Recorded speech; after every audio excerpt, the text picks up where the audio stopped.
let's take a look at the basic perception process. Perception is the process by which individuals attend to, organize, interpret, and retain information from their environments. And because communication is the process of transmitting information from one person or place to another, perception is obviously a key part of communication. Yet perception can also be a key obstacle to communication. As people perform their jobs, they're exposed to a wide variety of informational stimuli, such as emails, direct conversations with the boss or coworkers, rumors heard over lunch, stories about the company in the press, or a video broadcast of a speech from the CEO to all employees.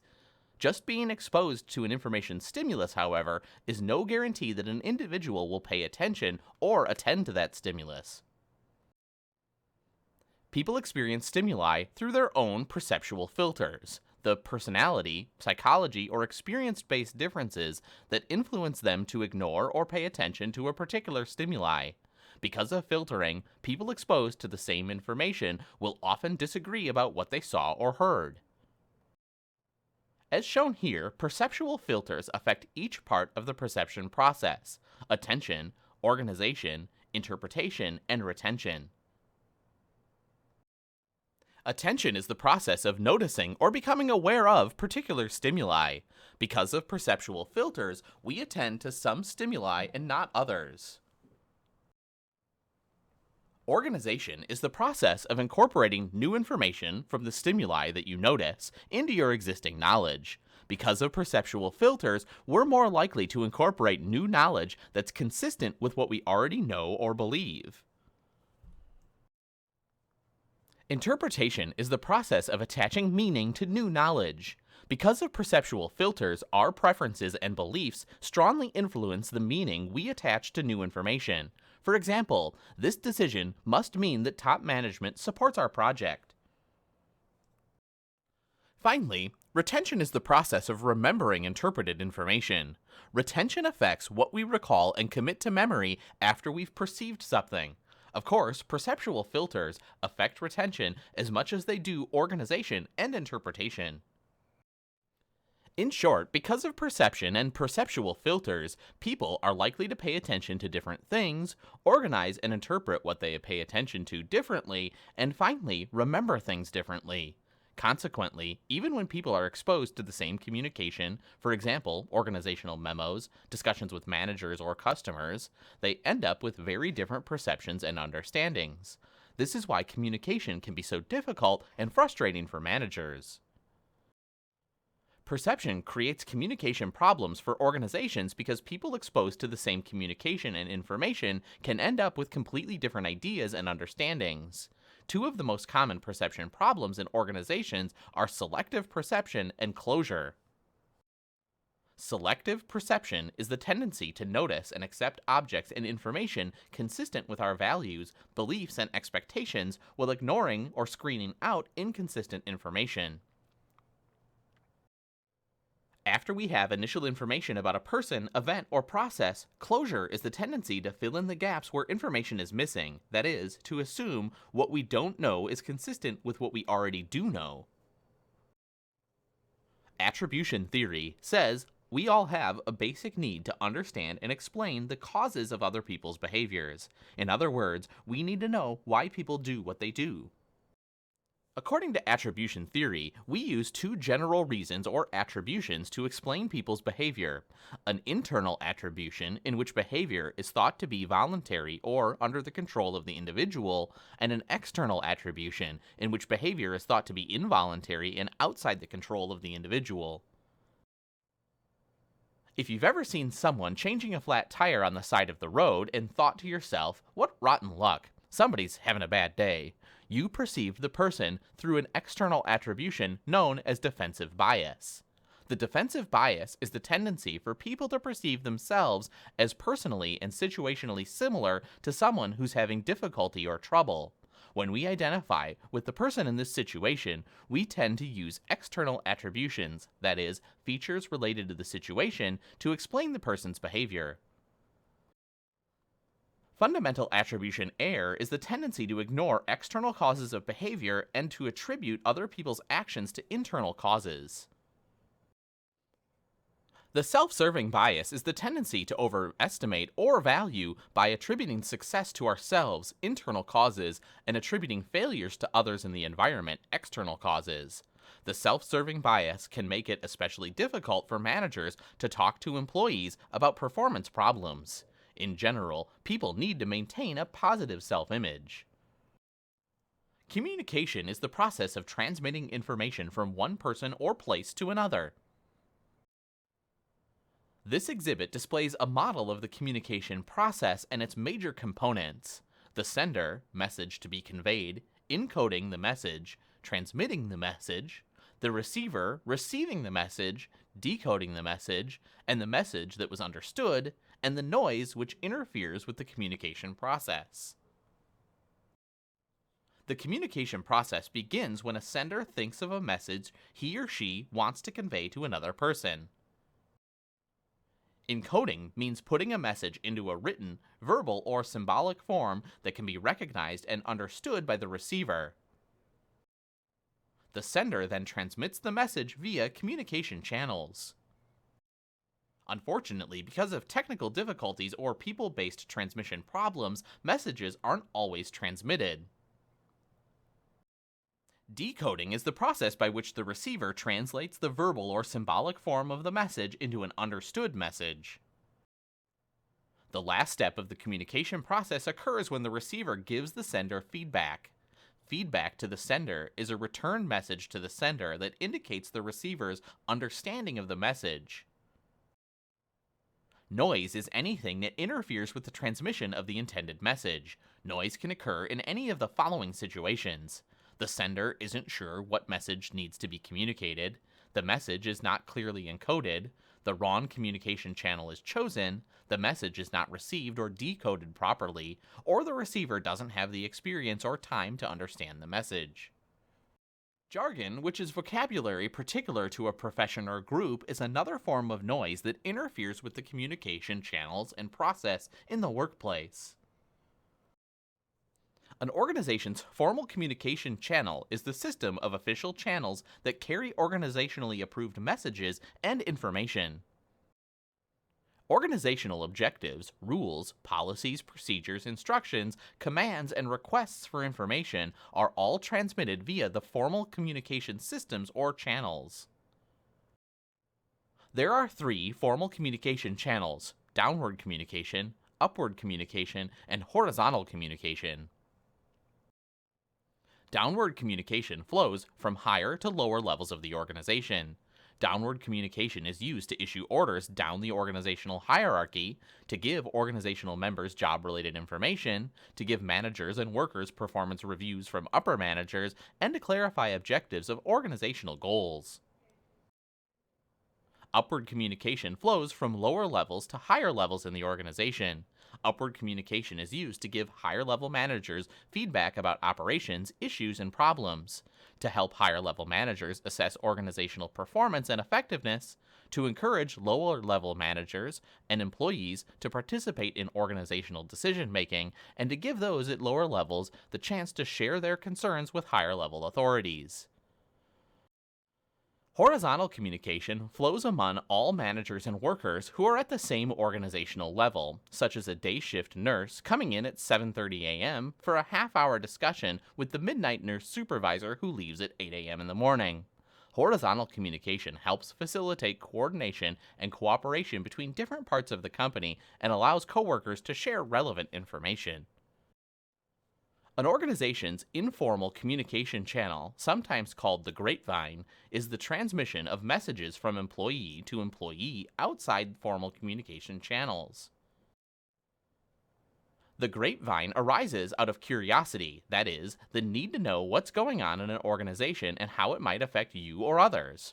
To satisfy this curiosity, employees need a consistent supply of relevant, accurate, in-depth information about what's going on in the organization and why. In a gossip chain, one highly connected individual shares information with many other managers and workers. By contrast, in a cluster chain, numerous people simply tell a few of their friends. The result in both cases is that information flows freely and quickly through the organization.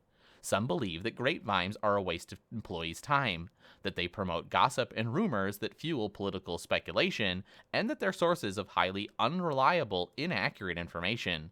Yet studies clearly show that grapevines are highly accurate sources of information for a number of reasons. First, because grapevines typically carry juicy information that's interesting and timely, information spreads rapidly. Second, because information is typically spread by face-to-face conversation, receivers can send feedback to make sure they understand the message that's being communicated. This reduces misunderstandings and increases accuracy.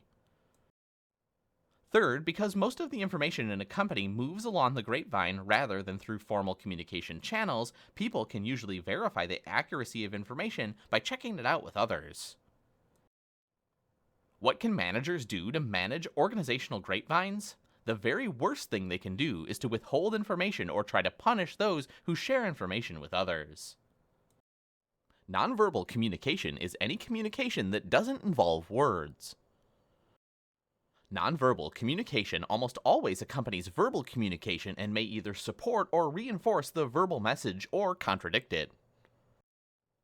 Researchers have estimated that as much as 93% of any message is transmitted nonverbally, with 55% coming from body language and facial expressions, and 38% coming from tone and pitch of voice. Because many nonverbal cues are unintentional, receivers often consider nonverbal communication to be a more accurate representation of what senders are thinking and feeling than the words they use. Kinetics, the Greek word from kinesis, meaning movement, are movements of the bodies and face. These movements include arm and hand gestures, facial expressions, eye contact, folding arms, crossing legs, and leaning toward or away from another person. Paralanguage includes pitch, rate, tone, volume, and speaking pattern, use of silences, pauses, and hesitations of one's voice.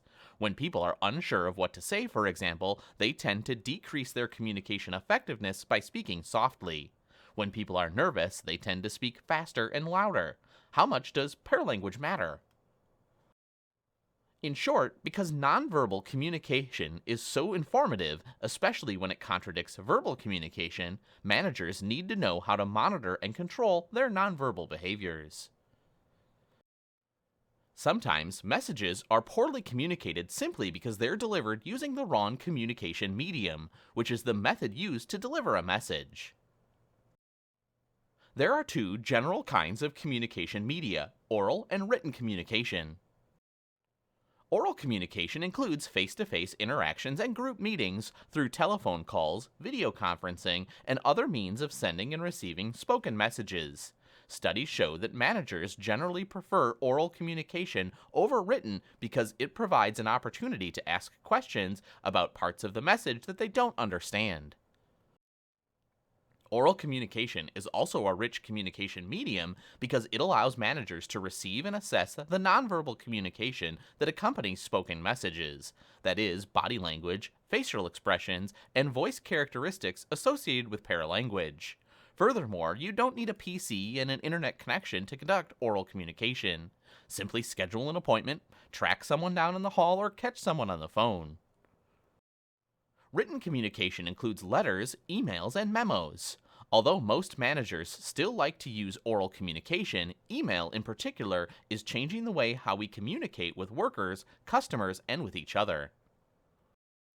Email is the dominant form of communication in organizations primarily because of its convenience and speed. The average adult spends more than an hour each day reading and sending emails. In fact, nearly 300 billion emails are sent around the world every year.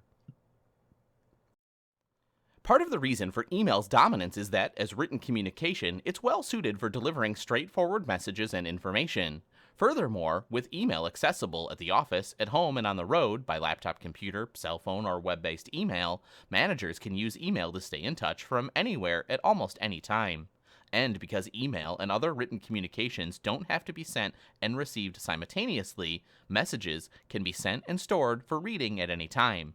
Consequently, managers can send and receive many more messages using email than by other oral communication methods, which requires people to get together in person or by phone or video conference. Email has its own drawbacks, however. One is that it lacks the formality of paper memos and letters. It's easy to fire off a rushed email that's not well written or fully thought through. The opportunity to lash out with an angry email reply is incredibly tempting. Although written communication is well suited for delivering straightforward messages and information, it's not well suited to complex, ambiguous, or emotionally laden messages, which are better delivered through oral communication. Listening is making a conscious effort to hear. Active listening means assuming half the responsibility for successful communication by actively giving the speaker non-judgmental feedback that shows you accurately heard what he or she said. Active listeners make it clear from their behavior that they're listening careful to what people have to say. Active listeners put the speaker at ease, maintain eye contact, and show the speaker that they're actively listening by nodding and making short statements. Several specific strategies can help you be a better active listener. First, engage in immediacy behaviors, such as putting your phone away, turning off the TV, leaning forward and making eye contact, and using short words such as yes, and okay to encourage the speaker to continue and to demonstrate that you're listening. Second, clarify responses by asking the speaker to explain confusing or ambiguous statements. Third, when there are natural breaks in the speaker's delivery, use this time to paraphrase or summarize what's been said. Paraphrasing is restating what's been said in your own words. Summarizing is reviewing the speaker's main points or emotions. Paraphrasing and summarizing give the speaker the chance to correct the message if an active listener has attached the wrong meaning to it. Empathetic listening means understanding the speaker's perspective and personal frame of reference and giving feedback that conveys that understanding to the speaker. Empathetic listening goes beyond active listening because it depends on our ability to set aside our own attitudes or relationships to be able to see and understand things through someone else's eyes. Empathetic listening is just as important as active listening, especially for managers, because it helps build rapport and trust with others. The key to being a more empathetic listener is to show that you desire and understand how to reflect people's feelings. You can show your desire to understand by listening, that is, asking people to talk about what's most important to them, and by giving them sufficient time to talk before responding or interrupting. As an empathetic listener, you can use the following statements to reflect the speaker's emotions. So, right now, it sounds like you're feeling, you seem as if you're, do you feel a bit? I could be wrong, but I'm sensing that you're feeling. Managers need to recognize that feedback can be constructive or destructive. Destructive feedback is disapproving without any intention of being helpful and almost always causes a negative or defensive reaction by the recipient. By contrast, constructive feedback is intended to be helpful, corrective, and/or encouraging. For feedback to be constructive rather than destructive, it must be immediate, focused on specific behaviors, and problem-oriented. Several methods of electronic communication, email, collaborative discussion sites, streamed or video shared speeches and conferences, and broadcast voicemail now make it easier for managers to communicate with people throughout the organization and get a message out. Although we normally think of email, the transmission of messages via computer, as a means of one-on-one communication, it also plays an important role in organization-wide communication. Collaborative communication tools are another means of electronically promoting organizational-wide communication. Discussion channels and chat rooms or web and app-based communication tools to hold company-wide, department-based, or topic-based, team or private discussions can be used. Live-streamed video or videotaped speeches and meetings are a third electronic method of organizational-wide communication. Streamed video speeches and meetings are simply speeches and meetings originally made to a small audience that are either simultaneously streamed to other locations in the company or recorded for subsequent distribution and viewing by other audiences. Voice messaging or voicemail is a telephone answering system that records audio messages. In one survey, 89% of respondents said that voice messaging is critical to business communication, 78% said that it improves productivity, and 58% said they would rather leave a message on a voice messaging system than talk with a receptionist. Company hotlines, survey feedback, frequent informal meetings, surprise visits, and blogs are additional ways for overcoming organizational silence. Frequent informal meetings between top managers and lower level employees are one of the best ways for top managers to hear what others think and feel. Many people assume that top managers are at the center of everything that goes on in organizations, but top managers commonly feel isolated from most of their lower level managers and employees. Consequently, more and more top managers are scheduling frequent informal meetings with people throughout their organizations. Blogs are another way to hear what people are thinking and saying, both inside and outside the organization. A blog is a personal website that provides personal opinions or recommendations, news summaries, and reader comments. Monitoring social media, such as blogs, Twitter, and Facebook, written by people outside the company, can be a good way to find out what others are saying or thinking about your organization, your products, or your services. Finally, in addition to being a way to deliver organizational communication, so-called town hall meetings can be an effective way for companies to hear feedback from employees.